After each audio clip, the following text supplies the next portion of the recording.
Et si l'assurance vie devenait un gigantesque piège? Un piège en train de se refermer sur ceux qui pensaient avoir sécurisé leur épargne et leur retraite. L'hypothèse n'est pas si absurde, comme le suggère un amendement de la loi Sapin II.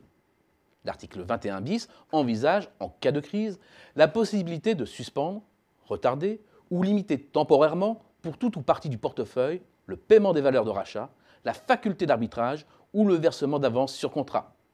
En clair, le versement des primes serait gelé et il serait impossible de sortir de son contrat pour récupérer sa mise. Temporairement, certes, mais il y a du temporaire qui dure. Dans ce cas précis, 3 mois renouvelables décrétés par le Haut Conseil de stabilité financière. En fait, 2 risques sont clairement pointés.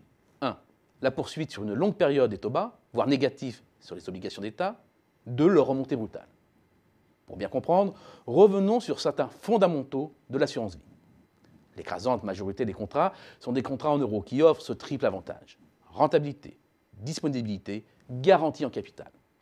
Pour des raisons de prudence et de contraintes de solvabilité, les assureurs ont donc historiquement surtout composé avec les emprunts d'État et les obligations d'entreprises privées. Pour faire court, disons que le rendement de l'assurance vie suit de près l'évolution des taux d'intérêt obligataires. Or, les taux baissent depuis plusieurs années maintenant. Pour les emprunts d'État à 10 ans, le plancher du zéro se rapproche.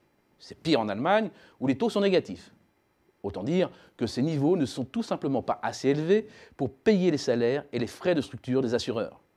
Et pourtant, même en baisse, le rendement moyen de l'assurance vie aura encore été proche de 2% cette année. C'est imbattable pour un placement sans risque et liquide. C'est imbattable, mais c'est dangereux.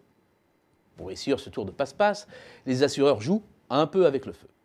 C'est vrai, ils ont en stock des bons du trésor émis il y a plusieurs années, avec des taux d'intérêt bien plus élevés qu'aujourd'hui.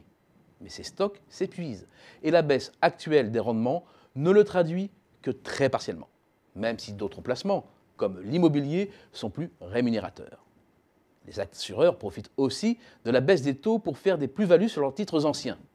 C'est mécanique, quand les taux d'intérêt baissent, les titres déjà émis voient leur valeur augmenter et entretiennent artificiellement les rendements. Sur un marché ultra concurrentiel, malheur à celui qui annoncera le premier une trop forte baisse de ses rendements. Pour faire bref, les assureurs puissent trop dans leur stock pour entretenir l'illusion des rendements de l'assurance vie. Le message envoyé au marché n'est donc pas le bon. Le risque, c'est que la collecte se dirige encore trop vers ce type de placement, contraignant les compagnies à investir dans des obligations qui ne rapportent plus rien ou presque. Et plus cela dure, plus le choc sera rude. Imaginons maintenant une brutale remontée des taux. Les assureurs seraient alors coincés par l'achat massif d'obligations au rendement nul ou presque. Les rendements servis seraient décevants vis-à-vis d'autres placements devenus plus rémunérateurs. Les épargnants se désengageraient massivement, forçant les compagnies d'assurance à vendre des obligations à la casse pour assurer la liquidité. Le hic, c'est qu'avec près de 1600 milliards d'euros d'encours, c'est-à-dire le montant des sommes versées par les clients, il n'y aurait pas assez d'argent pour rembourser tout le monde. Le risque deviendrait alors systémique. La remontée brutale des taux n'est pas notre scénario. De même, l'histoire montre que les souscripteurs ne zappent pas aussi facilement d'un support à un autre, même pour profiter des écarts de rendement.